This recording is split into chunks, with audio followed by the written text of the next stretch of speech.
अस्सलाम वालेकुम स्टूडेंट। आज का हमारा टॉपिक है सेल ऑर्गेनेल्स। सेल ऑर्गेनेल्स जिस तरह हमारे ऑर्गन्स होते हैं तो ऑर्गेनेल्स जो लफ्ज़ है ये ऑर्गन्स से बना है। ठीक है, जिस तरह हमारे बॉडी के मुख्तलिफ ऑर्गन्स है वो परफॉर्म करते हैं पार्टिकुलर फंक्शन और उनका स्पेसिफिक स्ट्रक्चर होता है, इस तरह सेल के अंदर सब सेलुलर स्ट्रक्चर होता है। सब का मतलब स्मॉल सेलुलर स्ट्रक्चर होते हैं जो एक खास परफॉर्म करते हैं फंक्शन और उनका एक स्पेशल किस्म का स्ट्रक्चर होता है, जैसे Golgi apparatus, mitochondria, endoplasmic reticulum etcetera. इनको हम बोलते हैं सेल ऑर्गेनेल्स।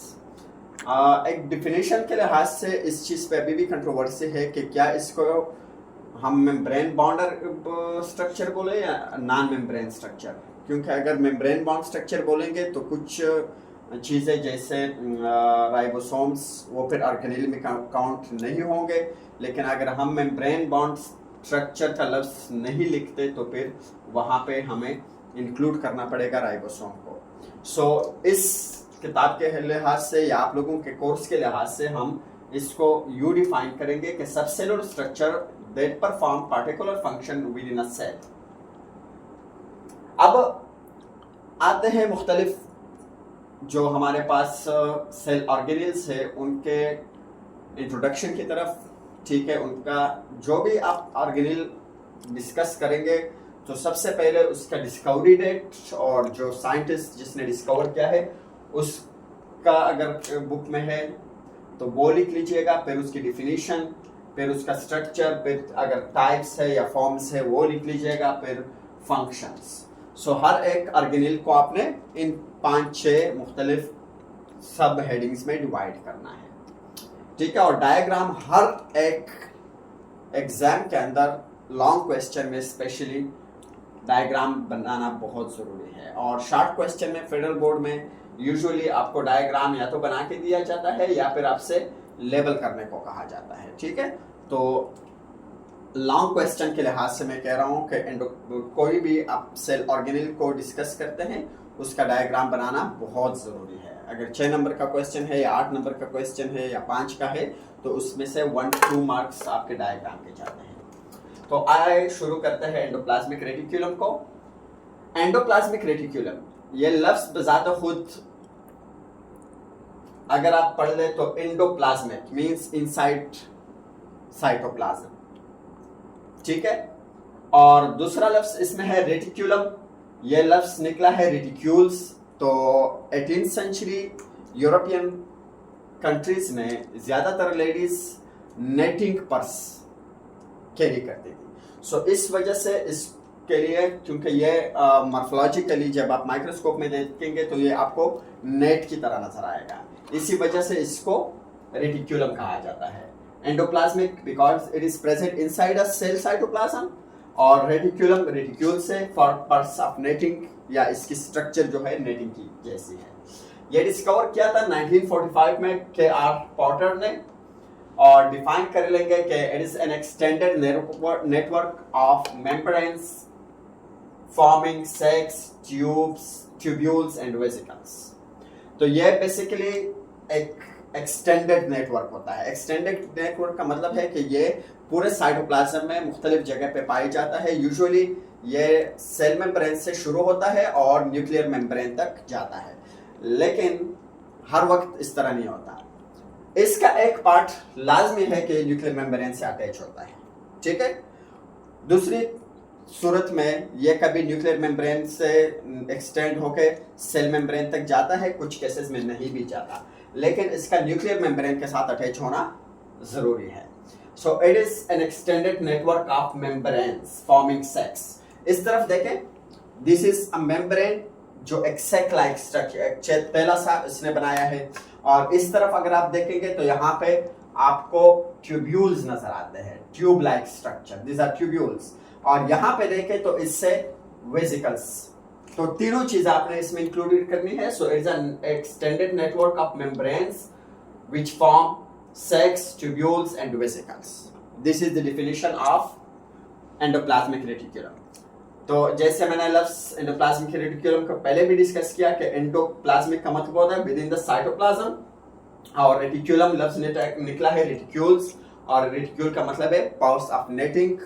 तो 18th सेंचुरी यूरोपियन कंट्रीज में ये पर्स, नेटिंग पर्स होते थे, तो इसका स्ट्रक्चर उससे रिलेटेड है। फिर आते हैं कि इसका स्ट्रक्चर बेसिकली कैसे हमें नजर आता है। तो जो मेम्ब्रेन्स होते हैं, अगर आप इसको यूं चेक कर लें, सो it is the membrane of the endoplasmic reticulum, और इस मेम्ब्रेन के अंदर यहां पे लिक्विड भरा होता है, ठीक है। So it is membrane of the endoplasmic reticulum, और इस पोर्शन को हम बोलते हैं ल्यूमन। एक मेम्ब्रेन और ल्यूमन जब एक इनक्लोज्ड स्ट्रक्चर बनाता है, इस पूरे स्ट्रक्चर को हम सिस्टर्नी बोलेंगे, ठीक है। तो membrane bonded vesicles and tubules, जैसे मैंने पहले कहा था कि या तो वेसिकल के फॉर्म में होगा, यहां पे जिस तरह वेसिकल्स आपको नजर आते हैं, या सेक आपको नजर आते हैं, ठीक है, या ट्यूब्यूल्स इस तरह नजर आते हैं। सो ये मेम्ब्रेन बॉन्डेड है, पहली चीज, और ये सेक लाइक या ट्यूब्यूल लाइक या वेसिकल लाइक स्ट्रक्चर बनाते हैं।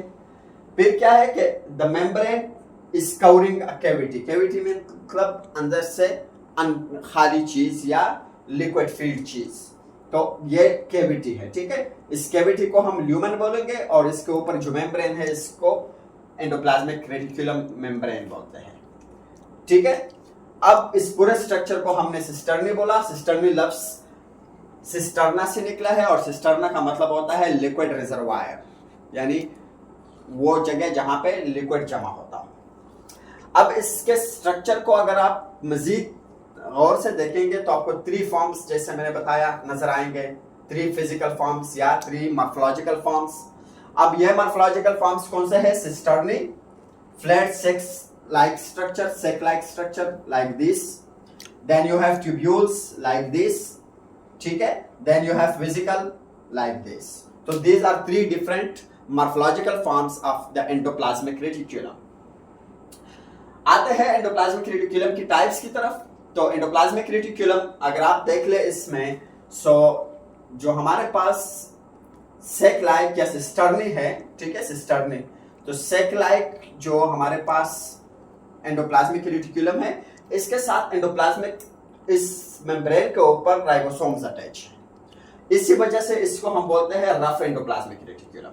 और इस तरफ देखेंगे ये ट्यूब्यूल लाइक स्ट्रक्चर, इन ट्यूब्यूल लाइक स्ट्रक्चर के साथ कोई भी वो राइबोसोम अटैच नहीं है, इसलिए इसको हम बोलते हैं स्मूथ एंडोप्लाज्मिक रेटिक्यूलम। तो smooth endoplasmic reticulum, there are no attached ribosomes. Secondly, morphologically they are mostly tubular, ठीक है। और जो रफ एंडोप्लाज्मिक रेटिक्यूलम है उनके साथ राइबोसोम्स अटैच होते हैं, और वो मॉर्फोलॉजिकली यानी शक्ल से हमें नजर सिस्टर्नी की तरह इस तरह नजर आते हैं, सेक लाइक स्ट्रक्चर हमें नजर आते हैं।